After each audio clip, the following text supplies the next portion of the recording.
The silence was the first thing that got to me. Not the usual backwoods quiet, filled with rustling leaves and chirping crickets. This was a thick oppressive blanket of silence that pressed down on me like a bad omen.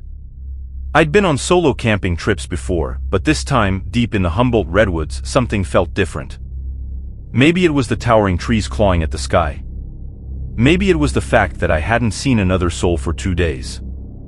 The fire sputtered, casting long distorted shadows on the trunks of the redwoods. I tossed another log on, a feeble attempt to chase away the creeping unease. Suddenly, a flicker of movement at the edge of the clearing caught my eye. My mind raced with possibilities. A deer? Maybe even a bear. Whatever it wasn't moving like any animal I'd ever seen. It was a slow, deliberate shuffle, almost human. Cautiously, I reached for the flashlight on my belt. As I flicked it on, the beam sliced through the darkness, landing on a figure emerging from the trees. Relief flooded me momentarily.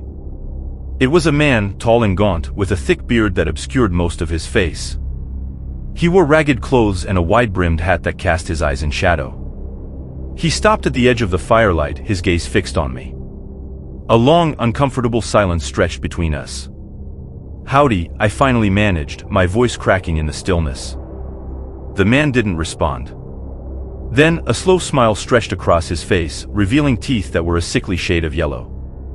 "Lost, are we?" He rasped, his voice rough. "No, not lost," I said, trying to sound confident.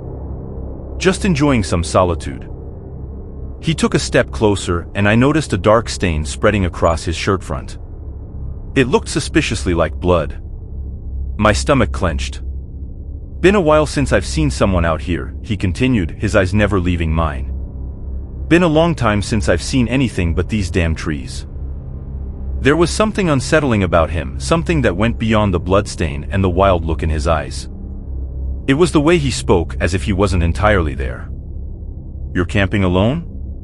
he asked, his voice dropping to a low murmur. "Yep," I said, trying not to let him catch my unease. "Like I said, enjoying the peace." He chuckled, a dry, humorless sound. "There ain't much peace out here. Just the silence and the darkness." He took another step closer, invading my personal space. "You hear the whispers at night?" I swallowed hard. "What whispers?" He leaned closer, his breath hot and unpleasant. "The whispers in the trees. They tell you things you know. Secrets of the forest." He pulled back, his smile widening. "Secrets you wouldn't want to know." A shiver ran down my spine. This man was clearly insane, maybe even dangerous. I needed to get him away from my camp. "Well," I said, trying to sound casual. "It's getting late. I think I'll turn in." He didn't move. "You wouldn't want to be alone at night, would you?" he said, his voice dropping to a low, menacing whisper. "Not with the things that lurk in the darkness." Panic started to rise in my chest. This wasn't right. I glanced around, desperately searching for an escape route. But the dense forest surrounded us, a wall of darkness pressing in. Seeing my fear, the man laughed, a chilling sound that echoed off the trees. He reached into his pocket, and my heart hammered in my chest as I saw the glint of metal. "Don't worry," he said, his voice dripping with false sympathy. "I can keep you company. We'll listen to the whispers together." In a desperate move, I grabbed a burning log from the fire and swung it at him with a yell.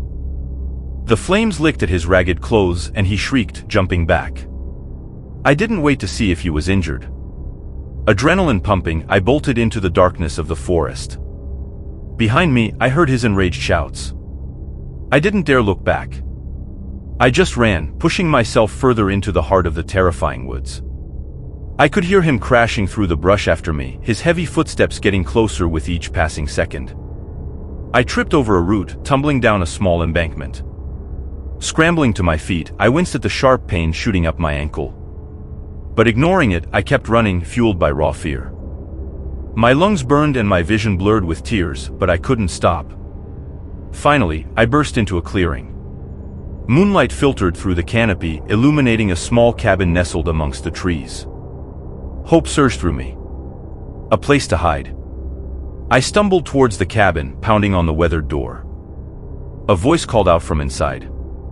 "Hold on, I'm coming." Ignoring the throbbing pain in my ankle, I slammed against the door again. The lock rattled and the door creaked open, revealing a middle-aged sturdy woman. "What in tarnation?" she began, but I cut her off. "There's someone after me," I gasped, pushing past her into the cabin. She slammed the door shut behind me. "Who's after you?" she asked, her voice laced with concern. I sank onto the floor, gasping for air. I managed to stammer out the story of the strange man and the chilling encounter by the fire. The woman listened intently, her expression grim. When I finished, she nodded curtly. "That'd be Jeremiah," she said. "Been living out there for years. Lost his mind a while back after his wife and kids disappeared during a hunting trip. Ain't seen him in months, though." My heart hammered in my chest. "He had a knife," I croaked. "He was going to—" "Nonsense," the woman snorted. "Jeremiah wouldn't hurt a fly." Confusion clouded my mind. The blood on his shirt, the chilling words, the glint of metal. The woman noticed my stricken expression. "Look, son," she said, her voice softening. "You seem spooked. Come on, I'll get you cleaned up and give you some grub. You can stay here for the night."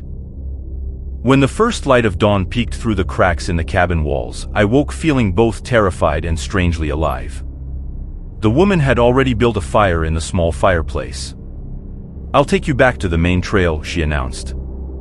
"You shouldn't stay out here alone anymore." We walked back through the forest, the sunlight filtering through the leaves.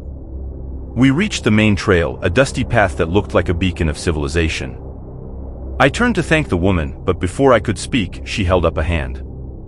"You ever see Jeremiah again?" she said, her gaze fixed. "You don't hesitate. Understand? Run. Don't look back."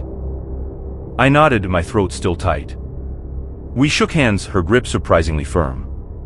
She turned and disappeared back into the woods. I started walking, following the trail that led back to the ranger station.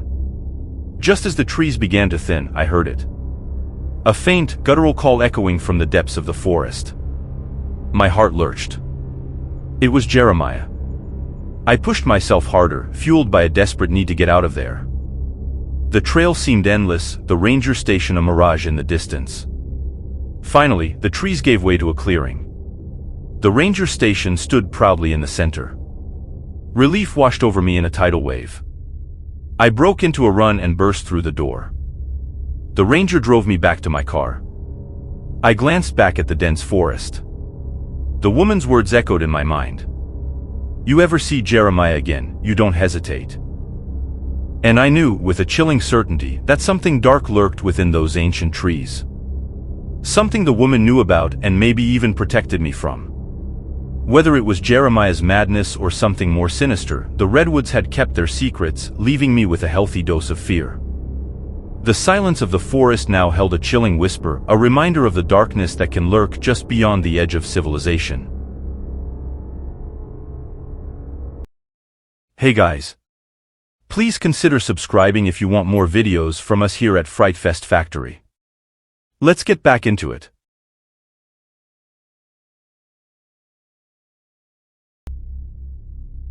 The gravel road sputtered out beneath our tires, replaced by a bone-jarring network of ruts and loose stones. Dust trailed behind the old Toyota like a disgruntled ghost as we ventured deeper into the unforgiving embrace of the Blackwood forest. My buddy, Aaron, whistled a cheery tune, completely oblivious to the prickling unease that crawled up my spine with every twist and turn. We were on a guy's weekend, a chance to escape the city's suffocating grip and reconnect with nature. But nature, in its untamed form, held a different kind of pressure. The towering pines, gnarled and ancient, seemed to close in on us, their silence broken only by the mournful hoot of an owl somewhere in the dense forest. Our destination, pointed out by a faded hand-painted sign that read, Camp Quiet Oaks, was supposed to be a haven for outdoorsmen. Instead, it felt abandoned, swallowed by the deep forest. The only sign of life was a single flickering lantern by the entrance, casting an eerie orange glow on the overgrown campsite. Aaron, ever the optimist, shrugged it off. "Looks like we have the place to ourselves," he declared, grabbing the backpacks from the back. I couldn't shake the feeling of being watched, a pair of unseen eyes following our every move from the darkness beyond the firelight. We pitched our tent at the far end of the clearing, away from the skeletal remains of what used to be a ranger's cabin. Its boarded-up windows seemed to stare accusingly, a grim reminder of some forgotten solitude. As twilight bled into night, the sounds of the forest intensified. The hoots became frantic calls, joined by the unsettling rustle of unseen creatures in the undergrowth. Even Aaron seemed affected by the oppressive atmosphere. We huddled closer to the crackling fire, the flames casting flickering shadows that danced menacingly on the surrounding trees. We told stories and tried to maintain a facade of normalcy, but the weight of the silence in between them was suffocating. Around midnight, a sound pierced the silence of the forest. It wasn't a howl or a screech, but a rhythmic thudding like distant footsteps.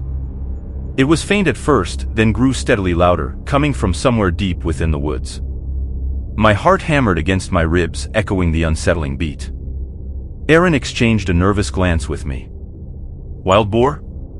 he offered, his voice barely a whisper. I couldn't reply, my throat constricted with fear. The footsteps were close now, heavy and deliberate, circling the clearing. We both knew there weren't any wild boars big enough to make that kind of noise. Terror froze us to the spot. We could only stare into the encroaching darkness, waiting for whatever unseen thing was approaching to make itself known. The fire sputtered, throwing off dying embers that danced like malevolent eyes in the gloom. The thudding stopped abruptly. An unnerving silence descended, thick and heavy. Just when I started to think I'd imagined the whole thing, a low growl ripped through the quiet. It wasn't a roar, but a sound that sent shivers down my spine, a predatory growl filled with menace and hunger. My breath hitched. In the fading firelight, I saw movement. A figure, tall and imposing, emerged from the shadows. My blood ran cold. It wasn't an animal, not in the traditional sense. It was a man, at least in stature, but with a grotesquely distorted form. He was emaciated, his skin stretched taut over bones that seemed too large for his frame. His eyes locked on us with a predatory glint. We didn't scream at first. Fear rendered us mute, mere statues in the face of this terrifying apparition. The creature tilted its head, emitting a bone-chilling howl that echoed through the silent forest. Then, in a voice like gravel scraping stone, it spoke. "This my house. You trespassing?" It rasped.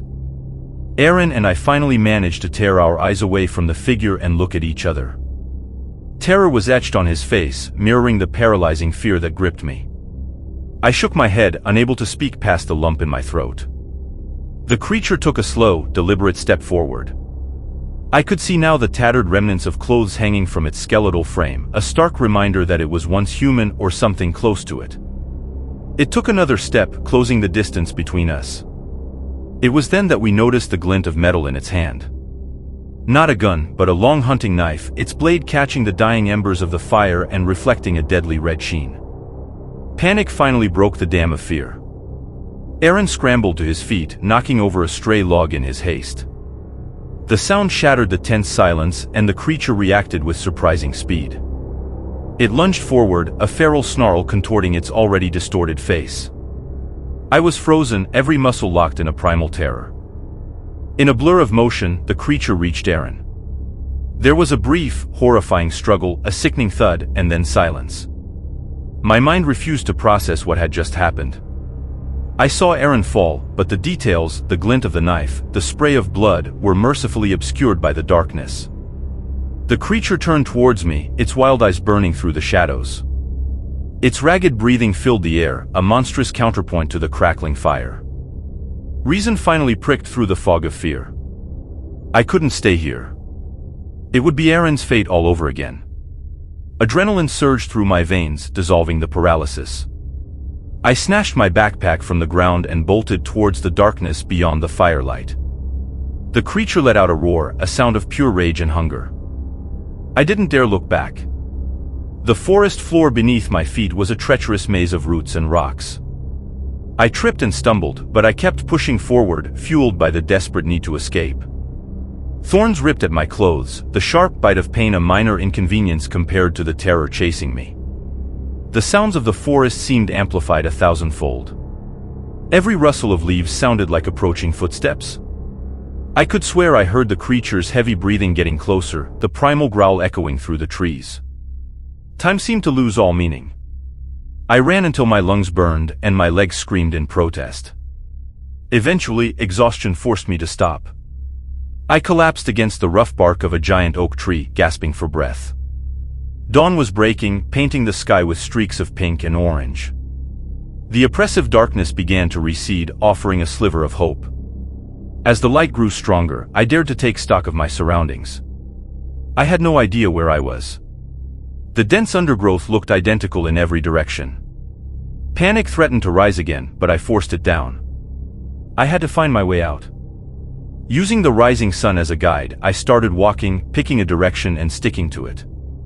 The forest was still an intimidating presence, but the daylight seemed to dull its edge.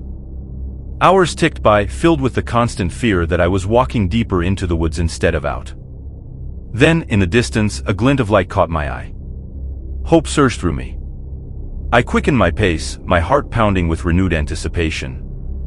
As I got closer, the light transformed into the glint of metal on a mailbox, and I knew I had reached civilization. Tears welled up in my eyes as I stumbled out of the woods and onto the gravel road. It wasn't Camp Quiet Oaks, but it was salvation. I flagged down a passing pickup truck, the driver's shocked expression a stark contrast to the turmoil inside me. The authorities were called. They searched the forest, but found nothing. No sign of Aaron, no sign of the man-creature thing. The police were skeptical, another drunken camping trip gone wrong, they seemed to think. But I knew. I knew the truth that lurked in the shadows of the Blackwood Forest, an unsettling secret that would forever haunt my dreams. The experience left me a changed man. The city lights no longer felt suffocating, but comforting. The sounds of traffic, once annoying, were now a symphony of safety. The worst thing of all was that I lost my best friend. I never went camping again, and the memory of that terrifying night etched into my soul. Sometimes, under a full moon, I still wake up in a cold sweat, the echo of the creature's growl ringing in my ears. But the most terrifying thought, the one that chills me to the bone, is not knowing what it did to Aaron or where it might be lurking, waiting to pounce.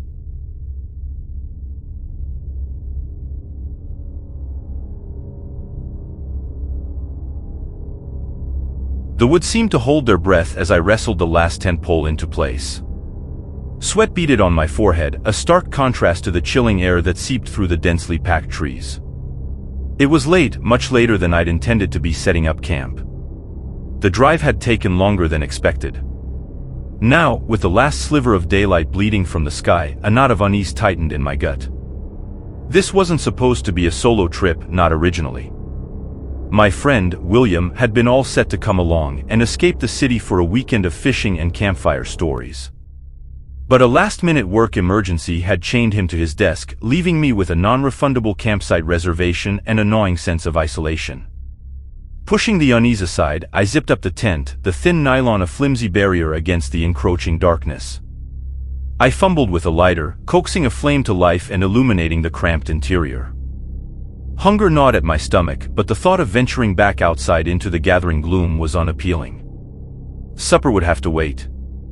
The forest floor crunched under my boots as I retrieved the firewood I'd gathered earlier. As darkness claimed the last vestiges of light, the symphony of rustling leaves and chirping crickets morphed into something more sinister. A series of chittering, almost bird-like calls echoed through the woods, unsettling and unfamiliar. I held my breath, straining to identify the source. Finally, with shaking hands, I managed to light the camp stove and heat a can of beans. The tepid meal did little to warm the growing coldness that seemed to emanate from the surrounding woods. Just as I contemplated venturing out to build a fire, the sound that had me reaching for my flashlight pierced the night. A high-pitched wail, unlike anything I'd ever heard, sliced through the forest. It wasn't a growl, not a howl, but a haunting, almost mournful cry that sent shivers down my spine. Curiosity, laced with a healthy dose of fear, propelled me out of the tent.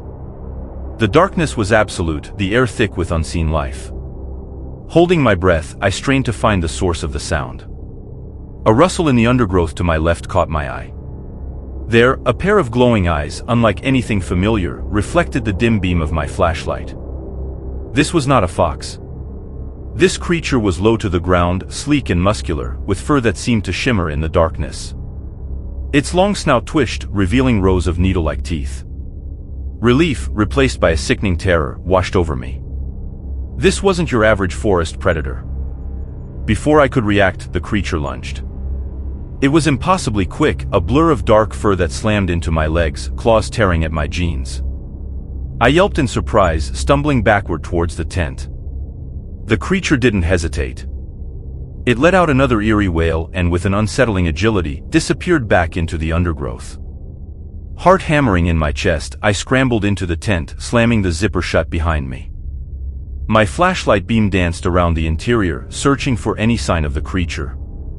Finding none, I collapsed onto the thin sleeping pad, fear gnawing at my sanity. The creature, or whatever it was, wasn't alone. Through the thin nylon walls, I could hear the unmistakable sounds of movement and the unsettling pattern of unseen paws on the forest floor. Sleep, of course, was out of the question. Every rustle, every snap of a twig sent me scrambling for my flashlight, scanning the darkness outside. The night crawled on, punctuated by the eerie wails of unseen creatures and the unsettling symphony of sounds surrounding my tent. The first sliver of dawn brought a sliver of hope. Dawn meant visibility and escape. The moment the forest started to lighten, I unzipped the tent, my body stiff with tension. Outside, the world seemed eerily quiet. Not a sound, not a rustle. Cautiously, I crawled out, wincing at the throbbing pain in my leg where the creature had clawed me. While looking for my shoes, I noticed more tracks. There wasn't just one pair of unidentified predator prints. Dozens snaked around the clearing, some large, some small. The blood drained from my face. There wasn't just one, there was a pack of these things. Panic surged through me. I had to get out of here, and fast. Frantically, I started packing, stuffing everything into my backpack with trembling hands. The gnawing hunger was a distant memory now, replaced by the primal instinct for survival. My backpack felt heavier than ever, each item a testament to the fear gnawing at my insides. I forced myself to focus on the trail, the only path back to civilization. The sun, finally breaching the canopy, offered little comfort. The dense undergrowth kept the forest floor in perpetual twilight, the shadows playing tricks on my already strained nerves. Hours blurred into one another, the familiar land I'd noticed on the way in seeming to vanish. Doubt gnawed at me, had I been going in circles all along? The unsettling symphony of sounds had returned, the chirps and clicks replaced by a chorus of growls and high-pitched wails. The creatures were close, I could feel it. Panic threatened to consume me, but I pushed it down. Stopping meant giving in, and giving in wasn't an option. Just as exhaustion threatened to overwhelm me, I spotted a break in the trees. Sunlight streamed through, bathing a clearing in its golden glow. In the center, a small wooden cabin stood, smoke curling from its chimney. Relief washed over me, so intense it almost brought me to my knees. I stumbled towards the cabin, legs screaming in protest. A weathered figure emerged from the porch, a shotgun cradled in his arms. His face, creased with lines etched by years spent outdoors, held a mixture of surprise and suspicion. Before he could speak, I blurted out a frantic explanation, the events of the past night tumbling out in a rush of words. The man listened patiently, his weathered face impassive. When I finished, he grunted, a single word escaping his lips. "Hunters." He ushered me inside. A pot bubbled over a crackling fireplace, filling the air with a warm, inviting scent. As I devoured the stew he set before me, the tension slowly drained from my body. Later, as the fire crackled and the sun dipped below the horizon, the man, introducing himself as Jim, explained the creatures. They weren't foxes. They were a pack of mutated scavengers, driven from their natural habitat by a mining operation miles away. They were hungry, vicious, and territorial. He told me stories of lost hikers, of encounters with the pack, his voice a low rumble that resonated through the cabin. I spent the night there, the sounds of the creatures echoing outside, a stark reminder of the horrors I'd barely escaped. The next morning, Jim, his shotgun slung across his shoulder, led me through a different path, one he claimed the creatures rarely used. The journey was long and tedious, but every step away from the dense woods felt like a small victory. Finally, after hours of walking, we reached the familiar trailhead. Relief washed over me in waves. A shadow of concern flickered across Jim's weathered face. "They're learning," he said, his voice gruff. "They're adapting. Be careful out there, son." His words held a weight I wouldn't soon forget. The memory of those creatures, those chilling wails in the darkness, would stay with me for the rest of my life. I may have escaped the woods, but the fear, the primal terror of the unknown, lingered. The solo camping trip, a chance to escape the city, had become a desperate fight for survival. And even now, back in the familiar hum of civilization, I couldn't help but look over my shoulder, a constant reminder of the darkness that lurked just beyond the edge of the known.